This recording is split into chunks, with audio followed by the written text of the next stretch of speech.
Hello everybody, you're listening to The Archer on 106.6 FM Wickham Sound. I'm your host Dane Cobain. This is the weekly radio show where we chat about the local arts news. We have a different guest on each week. We head over to the Rhylight Zone for a short story and or some poetry. And we catch up with Twangling Jack Ford over in the Oak Shed for a weekly album review. As always, you can reach out to me here at the studio on dane.cobain at wickhamsound.org.uk. That's dane.cobain at wickhamsound.org.uk. I'm particularly keen to hear from poets, performers, musicians, anybody with arts news, MP3s, etc. Do get in touch. You can also find us on Facebook if you search for The Art Show on Wickham Sound, and we are repeated on Wickham Sound on Monday nights. We're on the Wickham Sound Listen Again, iTunes, Spotify, and wherever else you get your podcasts. So this week we're going to be chatting to author and artist Lara Spadetto, but before we do that, we're going to head over to the Rhylight Zone to catch up with A.B. Frank, who has some new flash fiction for us. The men finished hauling my intricately carved wooden furniture into my new home. All that was left was for me to move in, settle down and light some candles. I poured a glass of port and did just that. As I took the weight from my feet and merged with the cushions, I heard the cry for the first time. It came from the very top of the house. Scooping up a single candle holder, I advanced up the creaky stairs. There was an extraordinary amount of dust and cobwebs in the attic, covering items long forgotten. I crossed the room and set the candle down on an old desk. Wooden boards covered the circular window, the only window in the attic. Time had been kind and softened the wood for me, so it was easy to pull them down and reveal the night sky.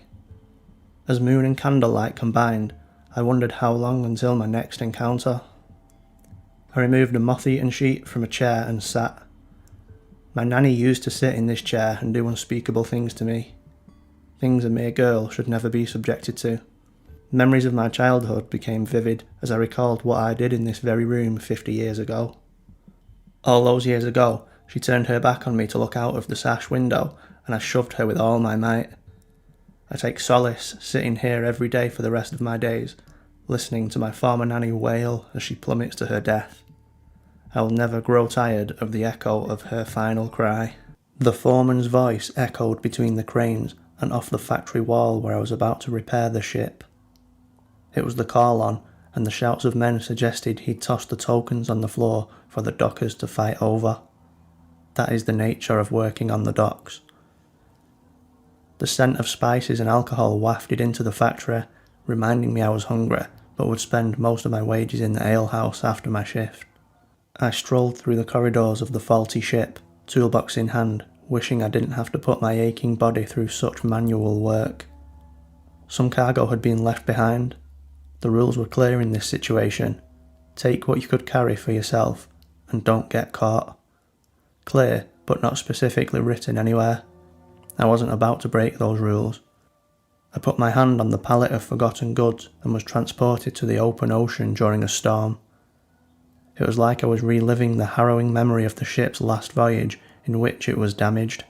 The crew were hauling the cargo from the water while rain peppered their faces, but long, slimy limbs reached from the water onto the deck and wrestled the men for the cargo. The captain discharged his revolver into the pale limbs, and they withdrew to whence they came. The crew members that had been in direct contact with the limbs screamed and bled. They took no notice of the help offered by the medic. One by one, they ran across the deck, hauling themselves overboard. I left the factory immediately, never to return. Big thank you to A.B. Frank for this week's entry to the Rhylight Zone. You're listening to The Archer on 106.6 FM Wickham Sound. I'm your host, Dane Cobain, and this is Twangling Jack Ford with Under the Cloak.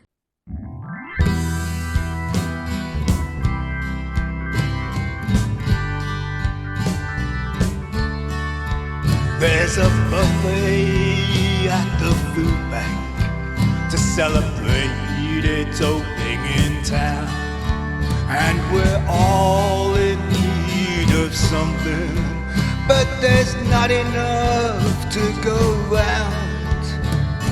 So many words in my head, if only I could find a good tune. Today I read that someone said Dickens had peaked too soon, so look under the cloak, hiding from the light.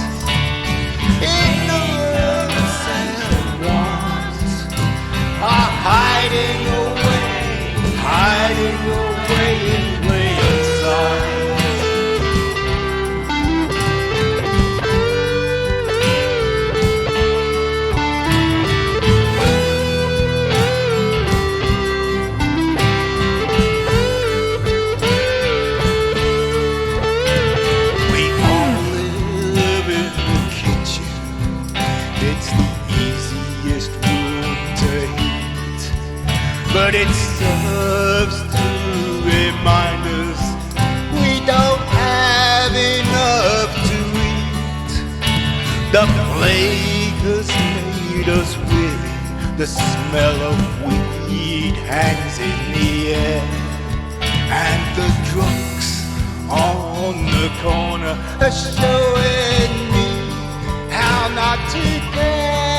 And look under the cloak, hiding from the light, ignorance and want are hiding away in plain sight. Hiding away in plain sight.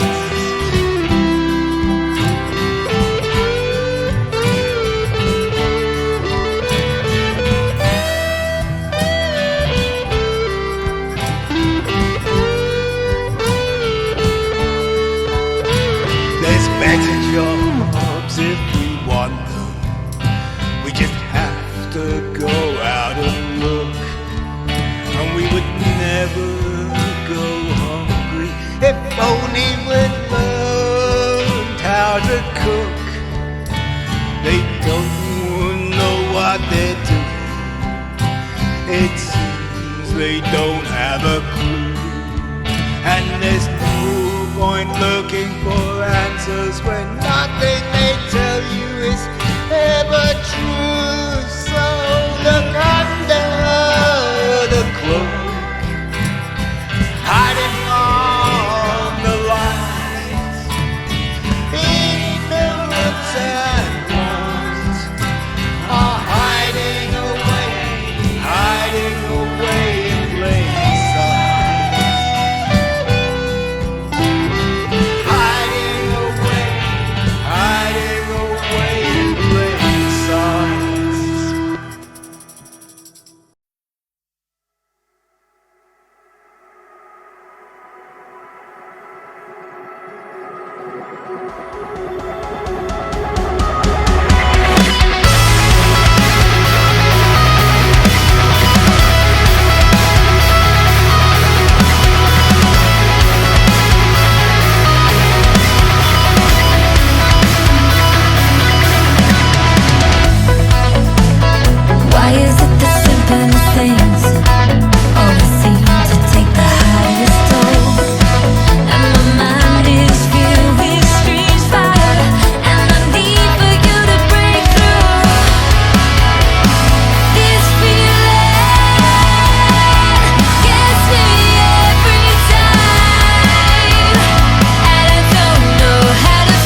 That was Wait and Wonder by San Dimas, and before that we had Under the Cloak by Twangling Jack Ford. You're listening to The Archer on 106.6 FM Wickham Sound. I'm your host, Dane Cobain, and it's time for us to be joined by this week's guest now, who is author and artist Lara Spadetto. Well, the first question is one that I ask everybody, which is, what was the last book that you read, and what did you think of it?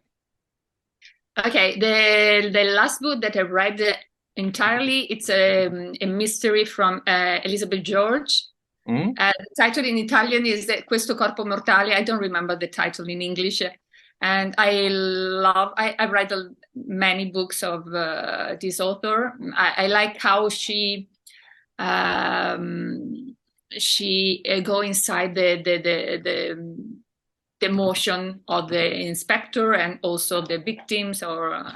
And now I'm reading another book is in Italian from is a director who wrote this book. Also here the title is Come un respiro. The author is Ferzan Öztürk. He's a director. He's living in Italy from like 30 years, but he's a Turkish original. And also here is like a mystery, but that mystery in the emotions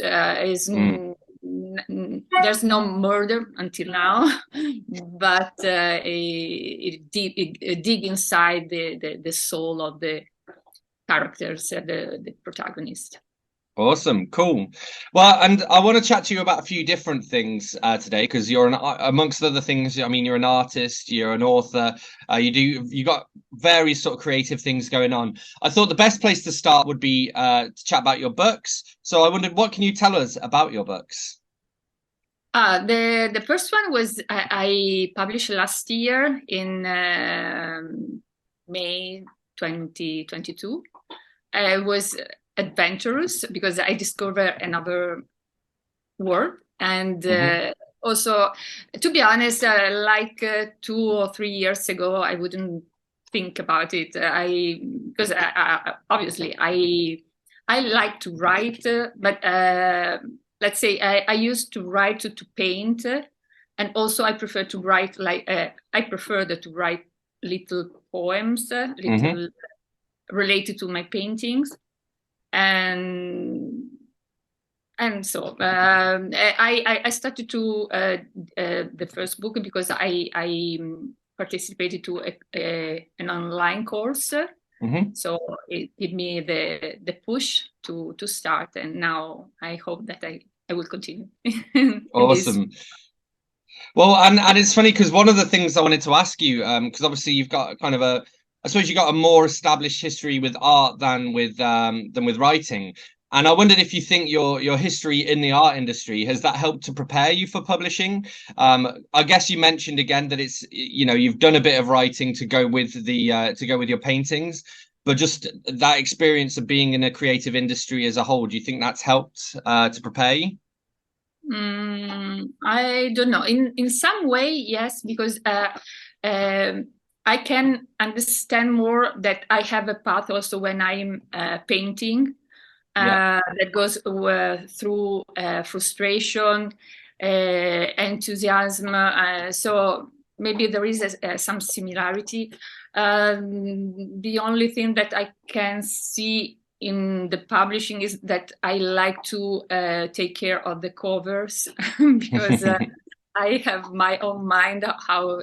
Now, for example, I've changed the covers of the last one for the third time because I wasn't satisfied with the first cover, and then I changed the second I didn't like. So now maybe I'm now I'm trying also to do the translation in Italian and maybe later in Spanish, and so I'm thinking also to the cover about that.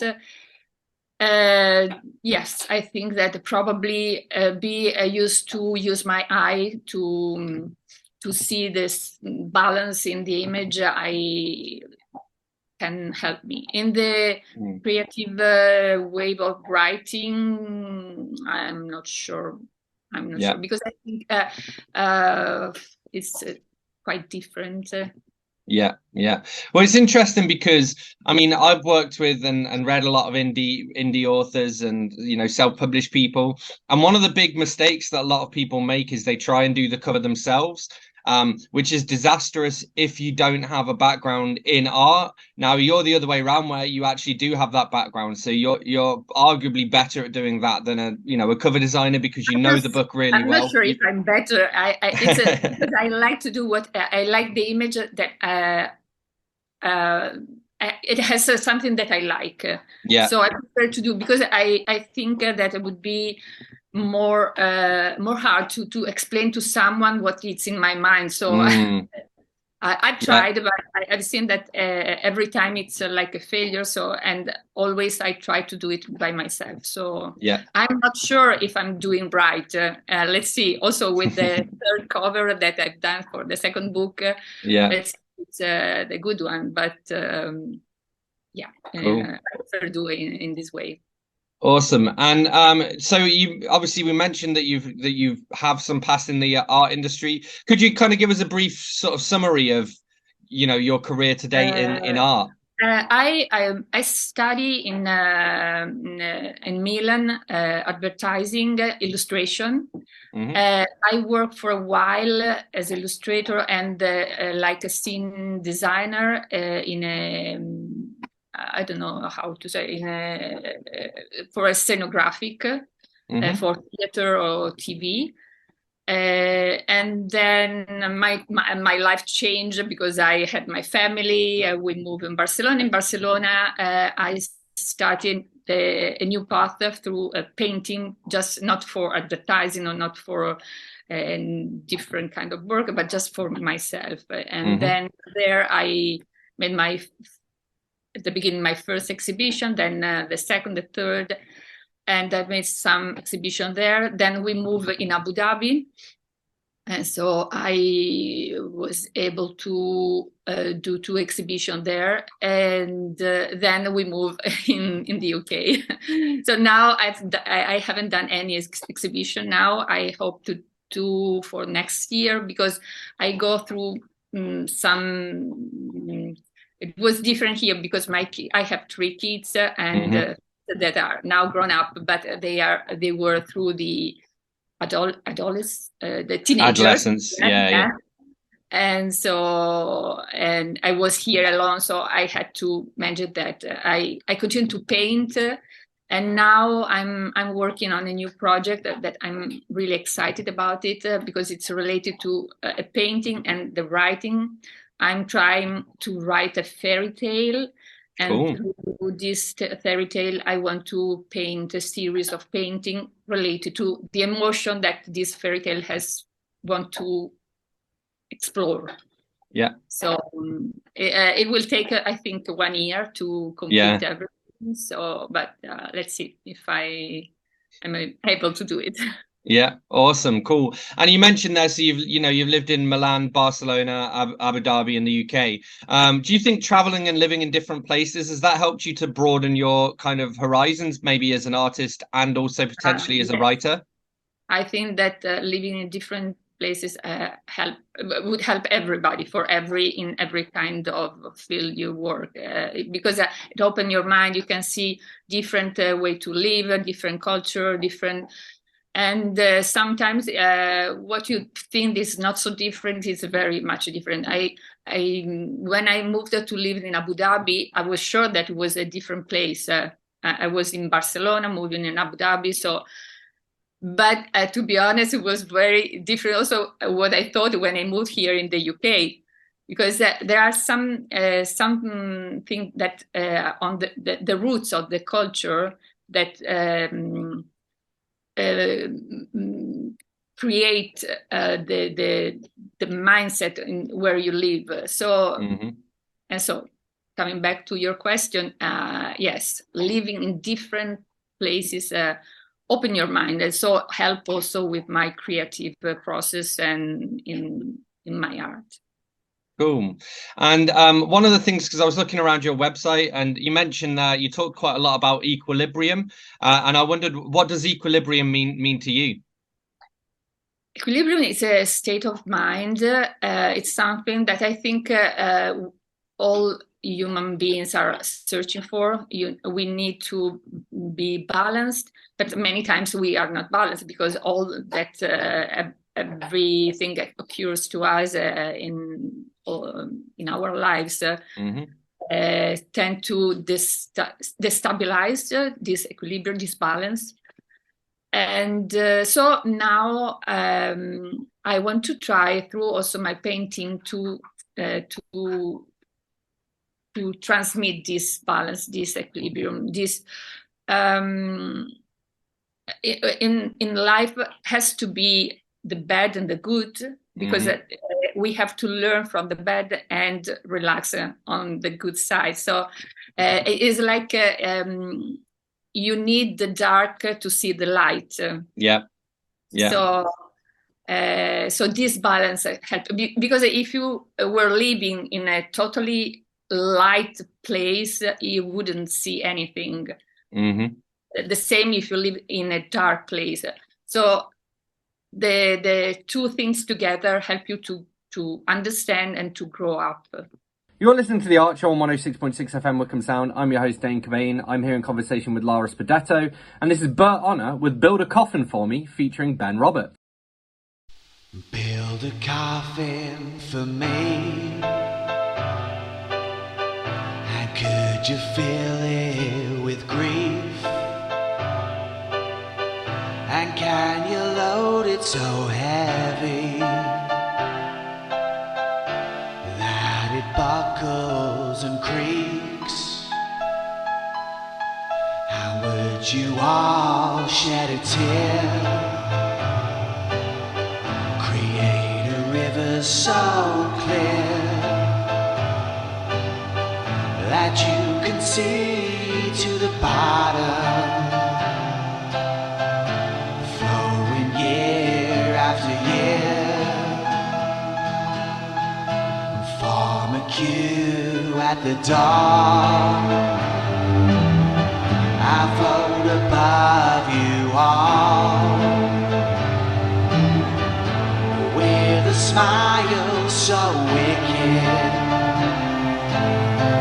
as friends and relatives talk. What a wonderful life,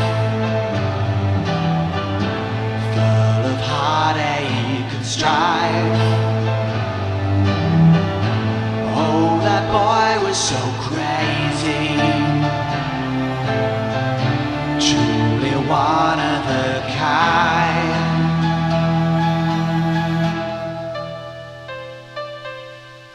Am I deluded to expect so much appreciation once life's concluded? From a ring of hope around the nation, our creeds and cultures, they will join up for the greater good. This won't happen, but I wish it would. So build a coffin for me, bury me 6 feet deep, so just for once I'll feel special, while I eternally sleep. So build a coffin for me,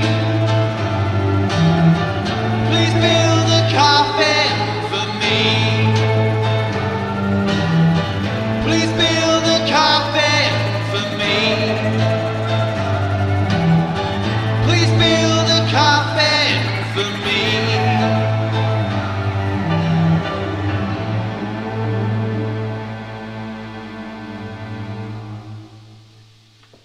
That was Build a Coffin for Me by Bert Honor featuring Ben Roberts. You're listening to The Art Show on 106.6 FM Wickham Sound. I'm your host, Dane Cobain, and it's time for us to be rejoined in conversation now by this week's guest, who is author and artist Lara Spadetto. And would you say, I mean, in terms of your books that you've written, are they kind of designed to do the same thing, to help bring some equilibrium into the world?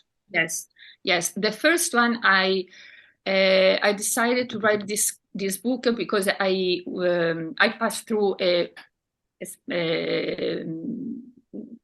something in my life that put upside down my entire world. So I had to process and to go through this. And so I decided that I wanted to explain what happened to me, but not as an experience, but to say that it's something that can help to find this equilibrium. And obviously, it's a everyday job. It's not something that you achieve and you have forever. It's something that you have to try to find every day. Yeah. Cool. And what kind of feedback have you had about your book so far? Because I know you've had a sort of a decent number of reviews and a nice bit of sort of chatter and whatnot. Yes, it was very. I couldn't expect many good reviews, and it's so nice to find so many people that are writing and take the time to write a review, because it's not something that. It takes time to enter, to write, and to write how the book helped them. So it's something satisfying. That's satisfying my ego also. But I'm happy, because I'm happy to see that someone else was also this year after the 1st of January, I think, there was a person who published a reel about my book. I don't know her. Oh, and yeah. It was one of the books that she suggests for the beginning of the year. So it was awesome. Very nice. Yeah. Cool. So I wanted to go back to art quickly. So you've mentioned this a little bit to me, but I thought maybe you could share some more details for the listeners. So what is the Palimpsest Art and Beyond project? Okay, this is a project that I started with a group of artists, I think 2 years ago. We are 6 artists from different parts of the world. I'm the only one in the UK. There is another one in Rosta that is in Los Angeles. Stephanie in Toronto. Denise in Montreal. Rose in British Columbia. I don't remember exactly the place, but near Vancouver. And Cheryl in Australia. Sydney, and we knew each other during an online course, another one, and then we stay in contact, and like 1 year and a half we decided to start this project. It is we are actually painting 6 paintings, painting 1 layer each. So I start painting. I send. I ship I send the painting to, for example, to Denise. Denise put another layer, and the most important thing is that we start writing the intention about what we are painting. So the following painter artist has to follow the intention and put. Write something more. So it's interesting how each painting grow up as I say sometimes that it's like a child. They are like our sons that take a different path, and they are so different between each other. So, and also if we start from the same theme, we start with layer discovery. We already painted 7 paintings before. We tried with a small one. Now we are painting a bigger one. And our purpose is next year to do an exhibition in Vancouver. So cool. Awesome. That sounds great. Cool. And one of my questions, what is the Bright Thoughts effect? I decided to give this series this title because I thought about the butterfly effect, that is everything that is like a consequence, as every act has a consequence, and you don't know when. So I thought that also our thought has consequence, and what we think is what can happen. So and bright, because I think of light and positive. I want to share my positivity, and hopefully I can do a little bit with these books, spreading some nice words. Yeah. Awesome. Cool. And what's like your overall goal with publishing? And when will you, or is there even a point at which you'll decide, I've made it, I've done what I set out to do? I don't know. I want to publish as more as I can. Mm-hmm. I don't have a limit. I don't have a goal, because I think I have a goal for this year until next year, but I don't have a goal on total, because, for example, if I say, I can see with my painting, if I say I want to paint 100 paintings, I feel exhausted. So it stuck me. So I go a little by little, but I don't have limits. So I don't know. Now I'm trying to write a mystery and the romance. Let's see if something can come out. That goes, yeah. Well, and that makes sense, because I mean, as you were saying earlier, you never know what might happen in life, which might kind of derail you a little bit. And also, I suppose, actually what you want from life, might change. And the other thing is, I think, again, with your books, how you're, setting out to kind of to help people. You don't want to get to a point where your goal is to release another book. So you just release something that might not actually help people just because you feel as though you need to, and I suppose it kind of is a similar thing with your art as well, where yes, you want to be making a positive difference with what you're doing. Otherwise, yes. Why are you doing it? Publish what I want and what I feel that I can give something to the other, not just publish. So yeah. Cool. One little question I've got a couple more I want to ask you, but one of them is, I know you had some problems with Amazon recently. I wondered if you could tell us about those problems and how you managed to resolve them. Yeah, it was a nightmare because in April I opened my account, the account to see the royalty, to see how it was going. Usually I enter every morning, and I discovered that my account was closed. So at the moment, I didn't thought that there was didn't think that it was a big deal. So I wrote, I said, I discovered that my account is closed. I don't know why. And they say now they answer back with an automatic answer. Yeah. And then they say that we discovered that you you had another account that was closed, that was terminated by us, so you are not allowed to open another account. And I said, it's not true, because I haven't never opened another account. And it goes for at least, I think, 1 month, going back, writing. They always write me back that there's no chance.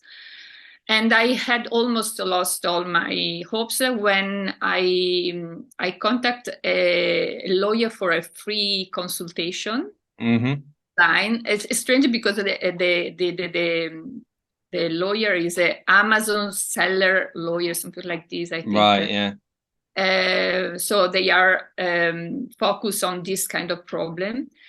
And in the free consultation, he asked me about if I had someone in my house who had another account, if my computer was used by someone else, and if I used a Wi-Fi not protected.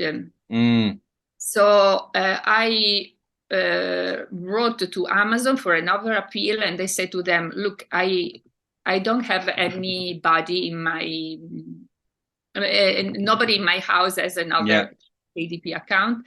I'm the only user of my account, but I've been in many places where like a coffee shop or no, on holiday, because when I'm at home I don't go on the coffee shop to use my computer, but obviously when I'm on holiday I open to check.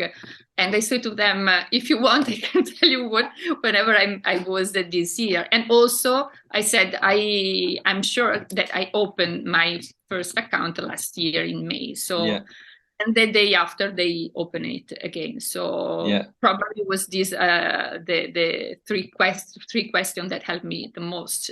The other thing that I've seen because I've seen a lot of videos about it, that you have to be so kind, so nice with whom you are talking, because if they don't want to help you, they don't help you. Yeah. I read a thing where it said if you want to like if you're going to a trial, like you've committed a crime or whatever, the worst time to be seen is just before lunch, because everybody's in a bad mood because they haven't eaten. So you're more like literally statistically, you're more likely to be found guilty if you're seen just before lunch than if you're seen just after lunch. And it's like a big margin as well. It's like you're 20% more likely to be found guilty or something. So it's that little bit of human psychology, I suppose. But yeah, interesting. Worth noting that to be kind. And to be honest, it's worth being kind anyway, you know. Yes, but I can understand that at the beginning when you discover that your account is terminated. I'm not used to be I don't used to talk in a harsh way, so it wasn't never my. But in my last appeal, I was so nice. Yeah. So nice. But I don't know. Probably it's not only for this. It's also because I give them proof that it wasn't. Because also I request the national insurance number. To publish the book. So I said I didn't have before. So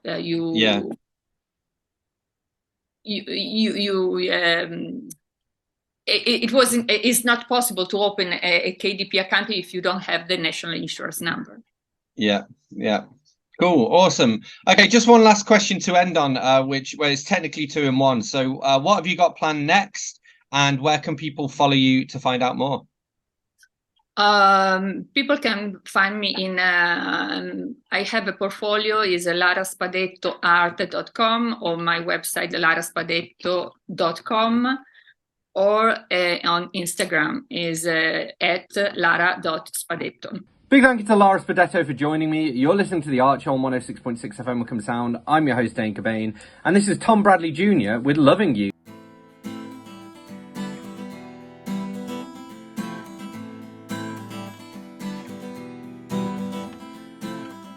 Broken memories, tiny tragedies, lead me back now to loving you. And every time I blink, hesitate to think why I'm still in love with you. 'Cause every time I look away, there's a price I have to pay. 'Cause you are the one I'm thinking about tomorrow, and I need a second chance for you to come and help me fall away beneath your shadow and let me fall in love with you now, honey.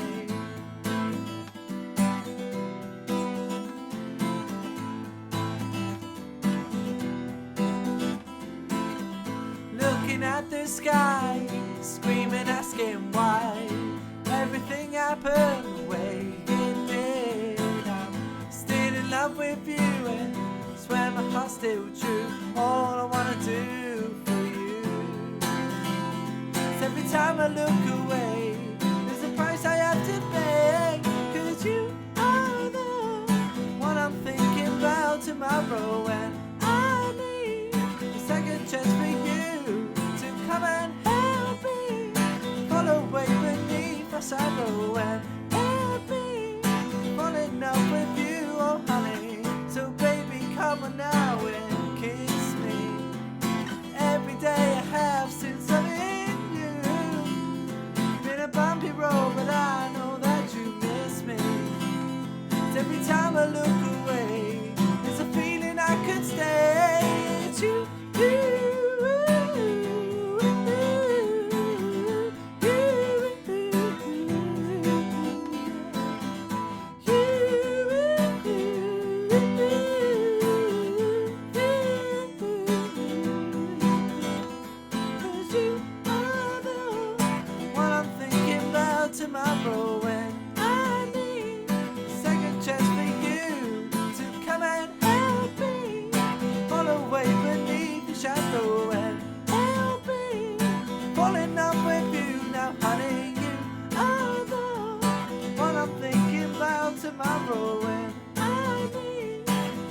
chance for you to come and help me fall away beneath your shadow and help me fall in love with you now, honey.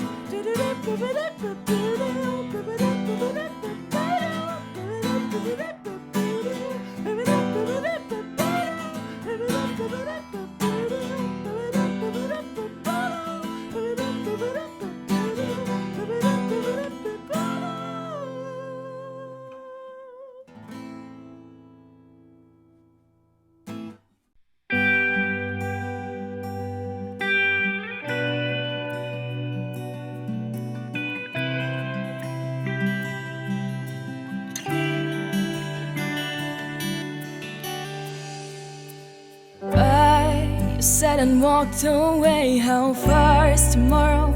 A new day. Can't stand being here, dancing on my own. I wish I could fix it all, to have those loves like we had before. So don't walk on, say no words no more. I can take you on the road tonight, where we can fly where is the sky, and we can be the fools. Oh, I can take you on the road tonight, where we can fly where is the sky, 'cause this is me and you.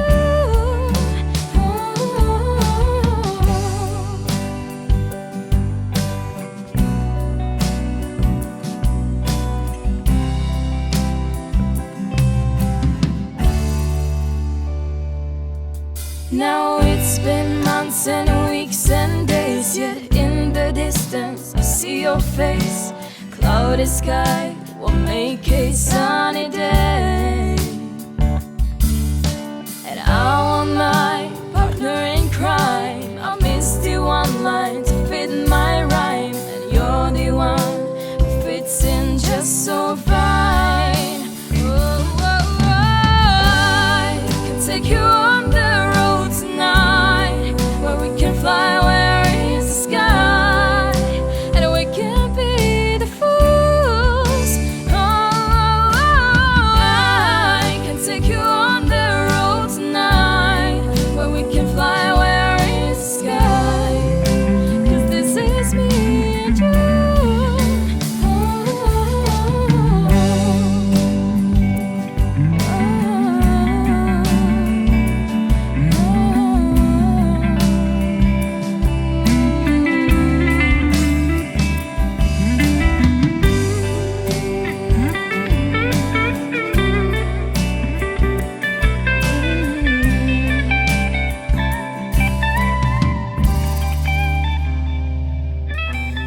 I can take you on the road tonight, where we can fly where is the sky.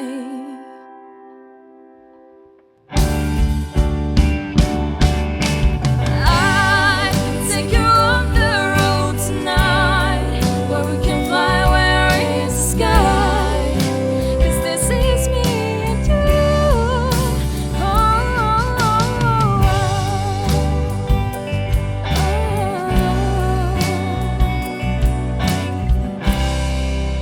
And we can be the fools.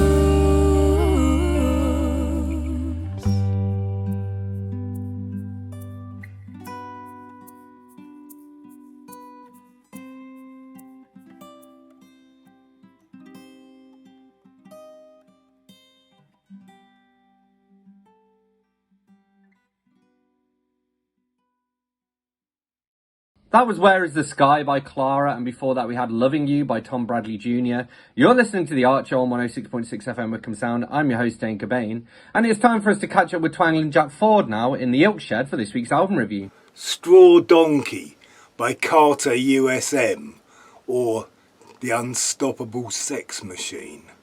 I bought this CD from the Oxfam charity shop in Princess Risborough.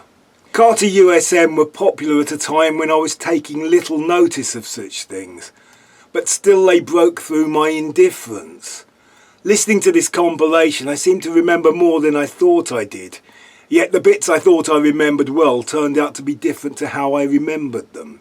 Sheriff Fat Man was a song that got a lot of airplay and I remember it well. A very witty semi-rapped vocal about a slum landlord, performed like a rabble-rousing rally speech over triumphant processional grand march horn fanfares to the beat of marching feet. Their music often had big distorted guitar chords and danceable drum beats. They were basically comedy cyberpunks left to run riot with samplers and sequencers. All kinds of musical textures come and go, almost too thick and fast to take it all in. The song titles alone are enough to give them some kudos, like The Only Living Boy in New Cross. I also have a Carter album called 101 Damnations, with song titles like 24 Minutes from Tulse Hill and The Taking of Peckham 123. They were very much Londoners, hence the references in the titles and the lyrics. They went by the nicknames of Jim Bob and Fruit Bat. They had that naughty boy washed out and exhausted urban pallor. They looked like urchins that could have played the members of Fagin's gang of pickpockets, if not for the hair. They obviously got the Human League 80s silly hair memo. The first half is music that fills all the available headroom with a collage of joyous sounds, topped off with triumphal shouting. It is music that is 90% climax. But about halfway through it transitions from 80s digital fun and games and blurs into something a bit more early 90s. There is a fairly conventional version of one of my favourite musical theatre songs, The Impossible Dream from The Man of La Mancha. The instrumentation becomes much more Britpop and several tracks sound quite like the best bits of Parklife or Different Class. So it's Do Re Mi So Far So Good, Straw Donkey, Carter, The Unstoppable Sex Machine. Big thank you to Twangly Jack Ford for this week's album review. Thank you to Lara Spadetto for being this week's guest. Thank you to AB Frank for his Rhylight Zone entries. And of course to all of the artists whose music I shared. You can find us on Facebook. If you search for The Art Show on Wickham Sound, you should be able to find us. You can reach out to me here at the studio on dane.cobain@wickhamsound.org.uk. That's dane.cobain @wickhamsound.org.uk. And you can catch up with us. We are repeat on Wickham Sound on Monday nights. We're on the Wickham Sound Listen Again, iTunes, Spotify, and wherever else you get your podcasts. Please do leave us a review on your podcast platform of choice. So I'm going to leave you with one last tune now. This is Simon Gregory with Call of Duty. I'll catch you next week.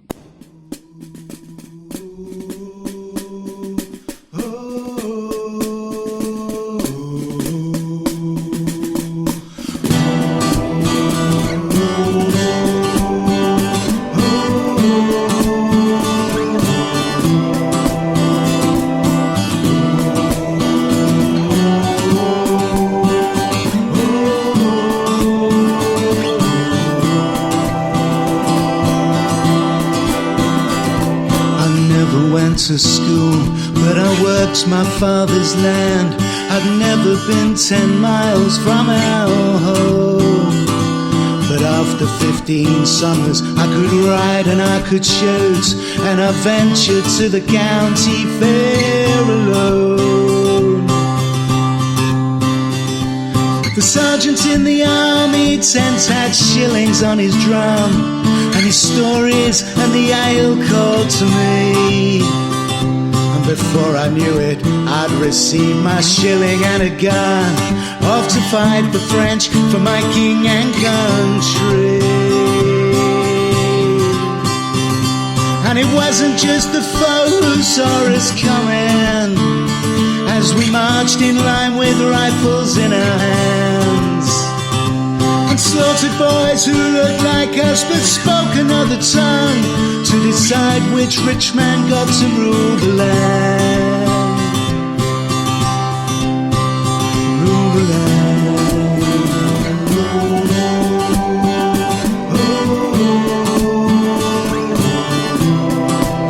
2 centuries on, it's still the same.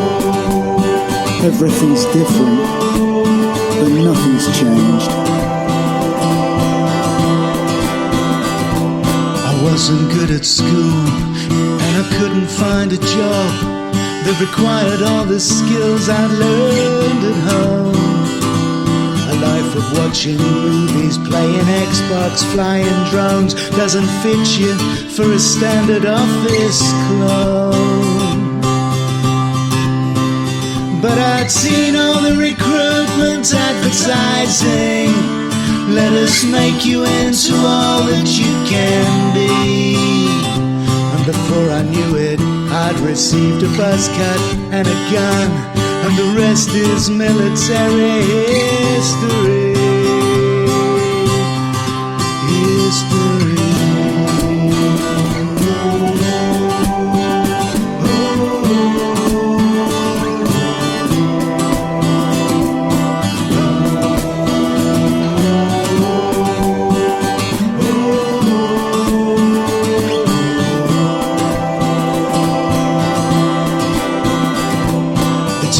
We'd make friends to last a lifetime.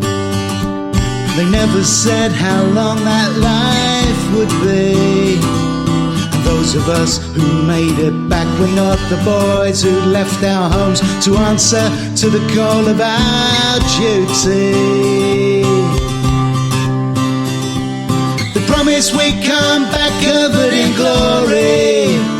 We'd be heroes and our country would be proud. But who has work for men who've seen too much and can't forget the things they've done and blood spill on that foreign ground? And it wasn't just the foe who saw us coming as we stood there with our papers in our hands. It wasn't in the desert or the field or in the trench, but on the home front where we took our final stand.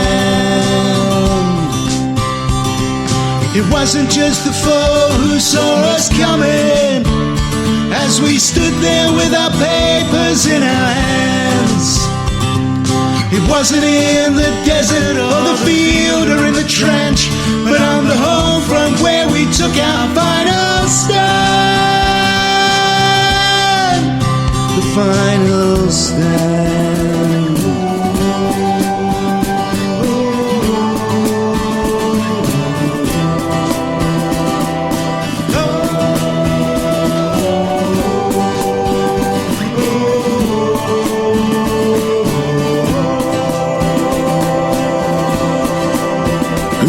The land, who makes the choice, who makes the profit, who pays the price.